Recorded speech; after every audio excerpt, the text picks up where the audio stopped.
আসসালামু আলাইকুম প্রিয় শিক্ষার্থীরা, দাখিল 2025 বোর্ড পরীক্ষায় গণিত বিষয়ে আসা সৃজনশীল প্রশ্নের সহজ সমাধানে ক্রিয়েটিভ ম্যাথমেটিক্স ইউটিউব চ্যানেলের পক্ষ থেকে তোমাদেরকে স্বাগত জানাচ্ছি। আজ আমরা 2 নম্বর প্রশ্নের সমাধান নিয়ে আলোচনা করব। তো চলো শিক্ষার্থীরা, আমরা 2 নম্বর প্রশ্নে কি আছে দেখে আসি। দেখো, ক নম্বর প্রশ্নে যেটা বলা আছে এখানে সেটা হলো যে x square plus two X minus থ্রিকে উৎপাদকে বিশ্লেষণ করো। দেখো শিক্ষার্থীরা, এখানে একটা রাশি দেওয়া আছে X square plus two X minus three, এই রাশিটিকে উৎপাদকে বিশ্লেষণ করতে বলা হয়েছে। তো চলো শিক্ষার্থীরা, আমরা এটার উৎপাদকে বিশ্লেষণ কিভাবে করতে হয় একটু জেনে আসি। আর তাহলে আমাদের এখানে প্রথম পদটি দেওয়া আছে এক্স স্কোয়ার, তাহলে দেখো এর পরের চিহ্নটা আছে প্লাস। এরপর আমরা করব কি, একটু প্লাস চিহ্ন এবং পরবর্তী পদটি না লিখে এর পরের যে চিহ্নটা আছে মাইনাস, এই মাইনাস এবং প্লাস, প্লাস এবং মাইনাস এই দুইটা চিহ্নের গুণফল হচ্ছে মাইনাস, এটা আমরা একটু দূরে লিখব এবং সব শেষে যা আছে আমরা সেটা লিখব -3। তো শিক্ষার্থীরা, আমি আবারও বলছি, এটা সমাধানের নিয়মটা একটু ভালো করে দেখো তোমরা। প্রথমে প্রথম পদটা এক্স স্কোয়ার লিখলাম, এর পরের পদের যে চিহ্নটা আছে সেটা লিখলাম, পরবর্তী পদের যে চিহ্নটা আছে মাইনাস এবং এই প্লাস, এই দুটো চিহ্ন গুণ করে যেই চিহ্নটা হয় সেটা লিখলাম, এরপরে সবশেষে -3 আমরা একটু দূরে লিখলাম। এখন আমরা নিয়মটা বোঝার চেষ্টা করব শিক্ষার্থীরা। এখানে আমরা যে দুটো চিহ্ন পর পর পেলাম, এই দুটো চিহ্নের উপর ডিপেন্ড করেই আমাদেরকে মূলত সমাধান করতে হয়। দেখো শিক্ষার্থীরা, এখানে আমরা একটা চিহ্ন পেয়েছি প্লাস এবং আরেকটা চিহ্ন পেয়েছি মাইনাস, অর্থাৎ দুটো ভিন্ন ধরনের চিহ্ন পেয়েছি। মনে রাখবে, ভিন্ন ধরনের চিহ্ন পেলে বিয়োগের হিসাব, আর যদি একই ধরনের চিহ্ন পেতাম তাহলে সেটা হতো যোগের হিসাব। তাহলে বিয়োগের হিসাব দ্বারা আমি কি বোঝাতে চেয়েছি, দেখো শিক্ষার্থীরা, এখানে যে সর্বশেষ সংখ্যাটা আছে 3, 3-এর গুণনীয়কগুলো আমরা বের করার চেষ্টা করব এবং পেয়ে গেছি আমরা তা, সেটা হচ্ছে 3 আর 1। ওই যে আমি তোমাকে বলেছিলাম তোমাদেরকে বিয়োগের হিসাব। এখন দেখো, এই দুটো গুণনীয়কের বিয়োগফল কত, বিয়োগফল 2, এবং এই বিয়োগফলটা এখানে যে মাঝখানে যেটা আছে আহ, এই পদের সমান কিনা, সংখ্যা সহগের সমান কিনা, যদি সমান হয়ে থাকে তাহলে আমাদের এই হিসাবটা, আমরা যে গুণনীয়কগুলো আমরা পেয়েছি এগুলো দিয়েই আমরা সলভ করব। আবার বলছি শিক্ষার্থীরা, এখানে দুটো চিহ্ন ভিন্ন ধরনের, এই জন্য আমাদের এই গুণনীয়কগুলো থেকে বিয়োগ করতে হবে, বিয়োগ করে এখানে যে মাঝখানের টার্মটা আছে এই টার্মটা মিলাতে হবে সংখ্যা সহগটা, অর্থাৎ এই 2 এর সমান। তাহলে আমরা পাচ্ছি 3 আর 1 বিয়োগ করে এই 2 এর সমান হয়, তার মানে এখানে একটা হবে 3 আর এখানে হবে হচ্ছে 1। তো 1 লিখতে হয় না, আর সাথে আমাদের যে চলকটা আছে x লিখে ফেলতে হবে, এটা হবে 3x, এটা হবে 1x। এই 1টা লিখতে হয় না, না লিখলেও চলে, তবু আমি যেহেতু লিখে ফেলছি তাহলে থাকলো। এবার তোমার কাজ কি, প্রথম দুইটা পদ থেকে কি কমন যায় দেখো, x কমন যায়, থাকবে x প্লাস 3। পরের দুটো পদ থেকে কি কমন যায়, -1 কমন যায়, থাকবে এক্স প্লাস থ্রি। যেহেতু ব্র্যাকেটের আগে একটা মাইনাস আছে, তার কারণে এই থ্রির আগে মাইনাস চিহ্নটা চেঞ্জ হয়ে প্লাস হলো। তাহলে আমরা এখানে আরো কি পাচ্ছি, এক্স প্লাস থ্রি, এখানেও পাচ্ছি এক্স প্লাস থ্রি। তাহলে এটা এক্স প্লাস থ্রি ইন্টু, আর বাদ বাকি যেটা থাকে x-1। এই হচ্ছে আমাদের ক নাম্বার প্রশ্নের সমাধান। তো চলো শিক্ষার্থীরা, এবার আমরা খ নাম্বারে দেখে আসি কি বলছে। দেখো, খ নাম্বারে বলা হয়েছে, দেখাও যে P cube plus Q cube plus 8r cube is equal to 6p/q/r। আমাদের উদ্দীপকের যে অংশটা আছে, দুইটা অংশ আছে, দেখো এবং এর পরের অংশটুকু দিয়ে আমাদের এটা সলভ করতে হবে। p plus Q plus 2r is equal to 0। তার মানে আমাদের দেওয়া আছে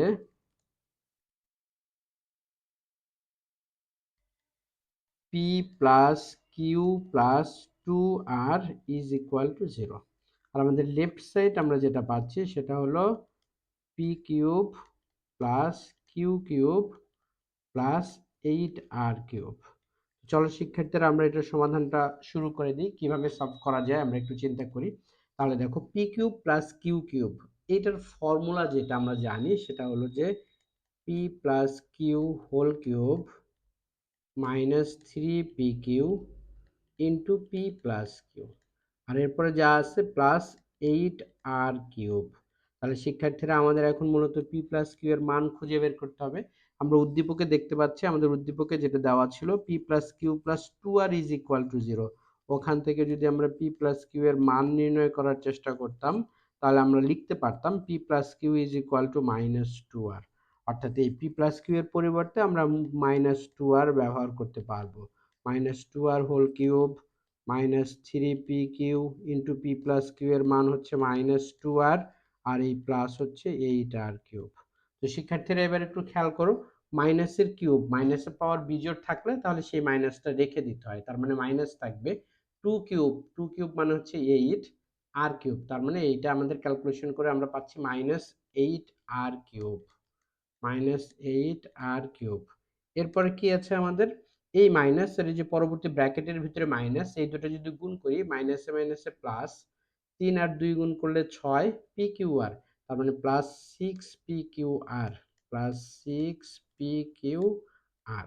এবং সবশেষে আমাদের যেটা ছিল দেখো plus 8r cube, plus 8r cube. এখন দেখো শিক্ষার্থীরা -8r কিউব এবং +8r কিউব ভ্যানিশ হয়ে যায়, তাহলে থাকছে হচ্ছে আমাদের 6pqr। আমাদের প্রমাণে কি ছিল আমরা একটু দেখে আসি। দেখো রাইট সাইডে 6pqr আছে, অর্থাৎ আমাদের এটা প্রুফ কমপ্লিট। সুতরাং left side is equal two right side, proved বা শোড দেখাতে বলছে, আমরা শোড লিখবো। এবার চলো আমরা গ নাম্বার প্রশ্নের সমাধানে চলে যাই। তার আগে একটু বলে নেই শিক্ষার্থীরা, তোমাদের যদি এই ভিডিও লেকচারগুলো ভালো লেগে থাকে তাহলে অবশ্যই এই চ্যানেলটি সাবস্ক্রাইব করে রাখবে, সেই সাথে সাথে বেশি বেশি লাইক দিবে এবং তোমাদের যদি কোনো কমেন্টস করার থাকে কমেন্টস করবে এবং শেয়ার করবে।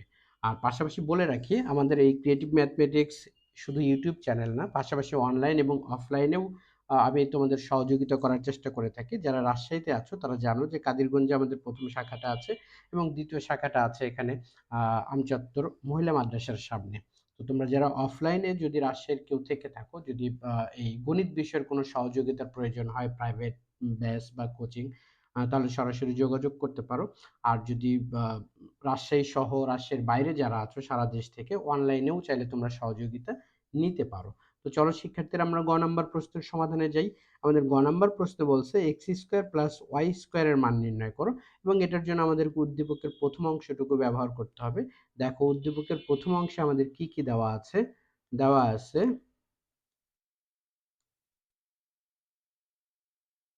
X to the power 4 plus X square Y square plus Y to the power 4 is equal to 12, এবং আরেকটা ভ্যালু দেওয়া আছে X square minus x Y plus Y square is equal to 2। দেখো শিক্ষার্থীরা, আমাদের প্রথম যে রাশিটার মান দেওয়া আছে এটাকে আসলে আমাদের মূলত একটু ভেঙে সলভ করার চেষ্টা করতে হবে। তোমরা একটু খেয়াল করো, খেয়াল করলেই আমি আশা করি বুঝে যেতে পারবা। এটা এক্স টু দি পাওয়ার 4 কে ভেঙে আমরা এক্স স্কোয়ার হোল স্কোয়ার লিখতে পারি, প্লাস দেখ সব শেষে আমাদের আছে ওয়াই টু দি পাওয়ার 4, এটাকেও আমরা ভেঙে ওয়াই স্কোয়ার হোল স্কোয়ার লিখতে পারি। এখন একটু জিনিস খেয়াল করো, আমরা যদি এটাকে এ বিবেচনা করি এক্স স্কোয়ারকে, আর ওয়াই স্কোয়ারকে যদি আমরা বি বিবেচনা করি, তাহলে এটা হচ্ছে এ স্কোয়ার আর এটা হচ্ছে বি স্কোয়ার। তোমরা জানো যে এ স্কোয়ার প্লাস বি স্কোয়ার, অর্থাৎ মাঝখানে আমরা 2ab এরকম পদ সাজাতে পারি। তাহলে 2a বলতে এখানে এক্স স্কোয়ার আর বি বলতে হচ্ছে ওয়াই স্কোয়ার। তাহলে আমরা এটা সাজালাম A square plus 2ab plus B square. কিন্তু এই সাজাতে গিয়ে একটা প্রবলেম হয়েছে, সেটা কি দেখো একটু খেয়াল করে শিক্ষার্থীরা, আমরা এখানে ক্যালকুলেশন করে যা পাচ্ছি সেটা হচ্ছে 2x² y², কিন্তু আমাদের এখানে দেওয়া ছিল শুধু x²y²। তার মানে একটা x²y² বেশি হয়ে গেছে, সেটা আমরা বিয়োগ করে দিব, বিয়োগ x²y² ইজ ইকুয়াল টু 12। তাহলে দেখো শিক্ষার্থীরা, এখন আমরা এখানে কি পাচ্ছি, এটা যদি a বিবেচনা করি এক্স স্কোয়ারকে, আর ওয়াই স্কোয়ারকে যদি b বিবেচনা করি, তাহলে আমাদের এখানে ফর্মুলা হয়ে গেছে a square plus 2ab plus B square, অর্থাৎ এটার ফর্মুলা হচ্ছে a plus b whole square, অর্থাৎ x square plus Y square whole square. আর সব শেষে যে টার্মটা ছিল এক্স স্কোয়ার ওয়াই স্কোয়ার, এটাকে আমরা এক্স ওয়াই হোল স্কোয়ার এভাবে লিখতে পারি। সরি, রাইট সাইডে আমাদের 12 হবে, 12 আছে। এখন দেখো এতে করে আমাদের সুবিধা কি, এখন যদি x square plus Y square কে এ বিবেচনা করি, এক্স ওয়াই কে আমরা বি বিবেচনা করি, তাহলে আমাদের এখানে ফর্মুলা হচ্ছে a square minus b square. এটার ফর্মুলা কি, এটার ফর্মুলা হচ্ছে এ প্লাস বি, অর্থাৎ x square plus Y square plus x y, আরেকটা হচ্ছে এ মাইনাস বি, অর্থাৎ x square plus Y square minus x y is equal to 12। তো তোমাদের নিশ্চয়ই মনে আছে, দেওয়া আছে, আমাদের দুইটা ইনফরমেশন দেওয়া ছিল। একটা ছিল x square minus x Y plus Y square, তার মানে আমরা যে পদগুলো পেলাম এখানে, এই পদগুলোকে যদি একটু সাজিয়ে লিখি, এক্স ওয়াইকে যদি আমরা বাম পাশে নিয়ে আসি, অর্থাৎ x square plus Y square plus x y আছে, তো এটাকে যদি আমরা লিখি x square plus x Y plus Y square, এবং পরবর্তী পদ যেটা আছে আরেকটা, সেটা হলো x square plus Y square minus x y, এটাকে যদি আমরা সাজিয়ে লিখি x square minus x Y plus Y square is equal to 12। এতে করে আমাদের লাভ কি হবে, আমরা এই যে x square minus x Y plus Y square এটার মান বসাতে পারবো, এটার মান হচ্ছে 2। তাহলে আমরা পাচ্ছি x square plus x Y plus Y square সাথে ইনটু আকারে এটার মান হচ্ছে 2 ইনটু 2 ইজ ইকুয়াল টু 12। তাহলে আমরা লিখতে পারবো x square plus x Y plus Y square is equal to, এই 2 ডান পাশে গিয়ে 12 এর সাথে ভাগ হবে, 12 কে 2 দ্বারা ডিভাইড করলে আমরা 6 পাবো। তো তোমাদের নিশ্চয়ই মনে আছে শিক্ষার্থীরা আমাদের মূলত কি নির্ণয় করতে বলেছিল, হ্যাঁ x square plus Y square. তাহলে দেখো আমাদের যে ইনফরমেশন গুলো দেওয়া ছিল সেগুলো যদি আমরা ইকুয়েশন লিখে রাখতাম, প্রথমটা যদি আমরা 1 নাম্বার ইকুয়েশন লিখতাম, পরেরটা যদি আমরা 2 নাম্বার ইকুয়েশন লিখতাম, এবং এখন আমরা যেটা পেয়েছি সেটা যদি আমরা 3 নাম্বার ইকুয়েশন লিখে থাকি, তাহলে দেখো 2 আর 3 যদি আমরা যোগ করে দিই, আচ্ছা আমি পরের পেজে করি, 2 ও 3 নং যোগ করে পাই। তাহলে দেখো এই দুইটা ইকুয়েশন যোগ করলে আমরা কি পাবো, প্রথম ইকুয়েশনটা আমাদের যা ছিল সেটা হলো যে x square, 2 number equation x square minus x Y plus Y square সমান হচ্ছে 2, x square minus x Y plus Y square সমান হচ্ছে 2। আর 3 নাম্বার ইকুয়েশন আমরা যেটা পেলাম x square plus x Y plus Y square সমান হচ্ছে 6। এখন দেখো শিক্ষার্থীরা এই দুটো ইকুয়েশন যদি আমরা যোগ করে দিই, এক্স স্কোয়ার আর এক্স স্কোয়ার যোগ করলে 2x square minus x y আর প্লাস এক্স ওয়াই কাটা যাবে, সরি এটা স্কোয়ার হবে না, আর প্লাস ওয়াই স্কোয়ার যোগ করলে 2y square is equal to 2 আর 6 অ্যাড করলে 8 পাবো। তাহলে দেখো এখান থেকে আমরা যদি 2 কমন নেই, x square plus Y square is equal to 8। তার মানে আমরা বলতে পারি x square plus Y square is equal to, এই 2 ডান পাশে গিয়ে ভাগ হবে, 8 ভাগ 2 তার মানে হচ্ছে 4। অর্থাৎ আমরা এক্স স্কোয়ার প্লাস ওয়াই স্কোয়ারের যে মানটা পেলাম সেটা হচ্ছে 4। তো এই ছিল মূলত দাখিল পরীক্ষায় আসা 2 নম্বর প্রশ্নের সমাধান। মহান সৃষ্টিকর্তা আমাদের সবাইকে ভালো রাখুন। আজ এ পর্যন্তই। আল্লাহ হাফেজ।